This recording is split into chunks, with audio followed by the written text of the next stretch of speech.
Somewhere in the icy darkness, under water so cold they could convince your fridge to put on a sweater, lives a creature that makes tortoises look like toddlers. It's been silently swimming since before Shakespeare wrote a single play, before the light bulb, before America even existed as a country. And here's the kicker: it's still alive today. Meet the Greenland shark, the ultimate underwater grandparent, except this one doesn't bake cookies, it swallows them whole, along with fish, seals, and the occasional unlucky reindeer that took a wrong turn. And no, that's not a joke. Scientists have actually found reindeer in their stomachs. That's when you realize this animal doesn't really follow a diet plan. It follows the if it fits, it ships rule. And honestly, you can't fault it for being practical. This shark is the longest living vertebrate ever recorded. Some are estimated to be over 500 years old. That means the oldest living Greenland shark today might have been born when King Henry VIII was still swapping wives like they were baseball cards. To put that into perspective, this shark could have been a slow-moving bystander for the invention of the printing press, the fall of the Ottoman Empire, the first human flight, both world wars, the moon landing, and the first time someone argued on the internet about whether hot dogs are sandwiches. Let's do the full century-by-century tour of what a single Greenland shark could have lived through 1500s. The Renaissance is thriving. Da Vinci is sketching flying machines. And somewhere under Arctic ice, a Greenland shark pup takes its first slow swim.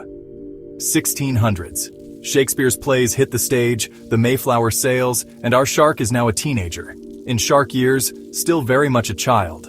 1700s. While George Washington is crossing the Delaware, our shark is an awkward young adult figuring out seal hunting. 1800s. Napoleon loses at Waterloo. The first steam trains roll and the shark is entering full maturity, maybe around 150 years old. 1900s. Titanic sinks. Our shark is too deep and too unimpressed to care. 2 world wars unfold and humans invent nuclear power. The shark just keeps swimming.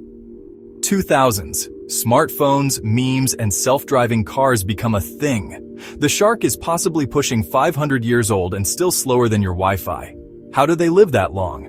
For starters, they grow at the pace of a lazy Sunday nap, about 1 centimeter a year.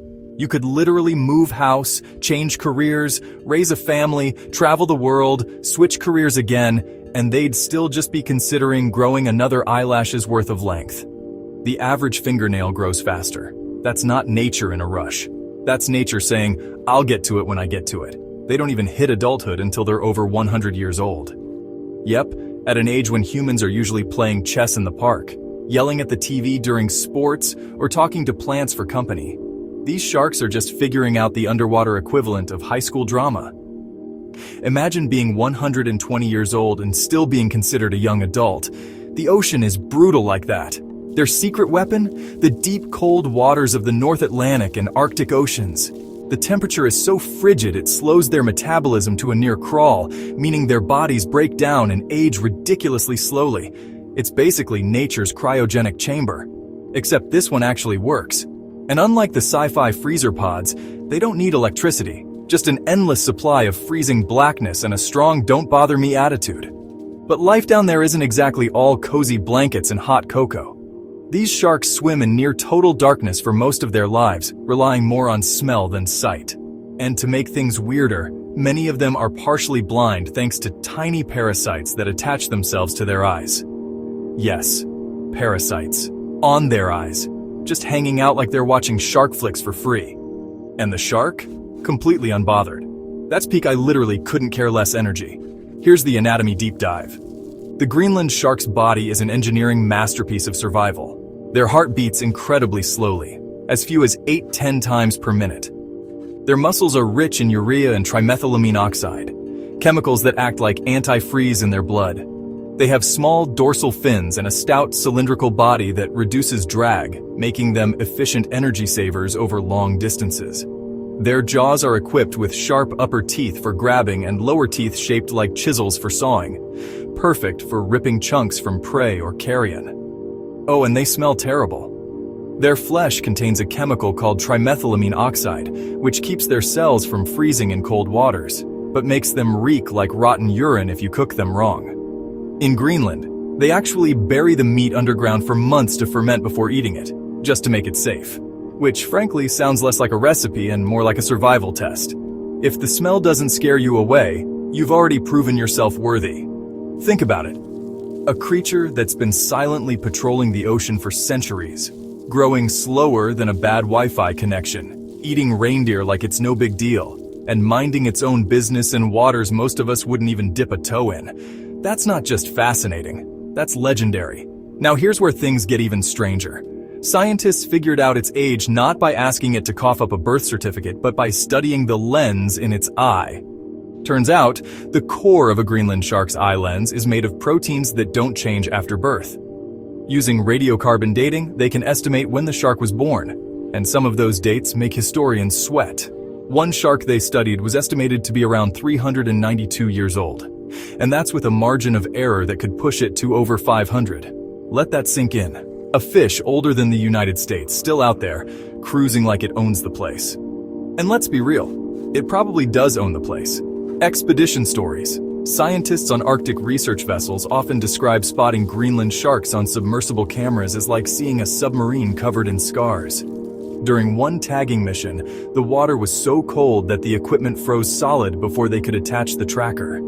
Another team reported the eerie sight of one surfacing next to their ship at night.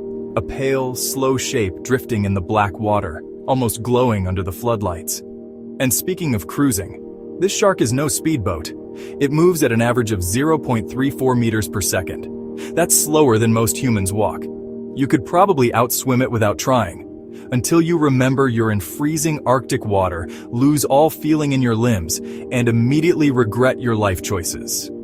Still, despite moving at the pace of a Monday morning before coffee, it manages to catch prey, proving that speed is overrated when you've mastered the art of sneaky patience.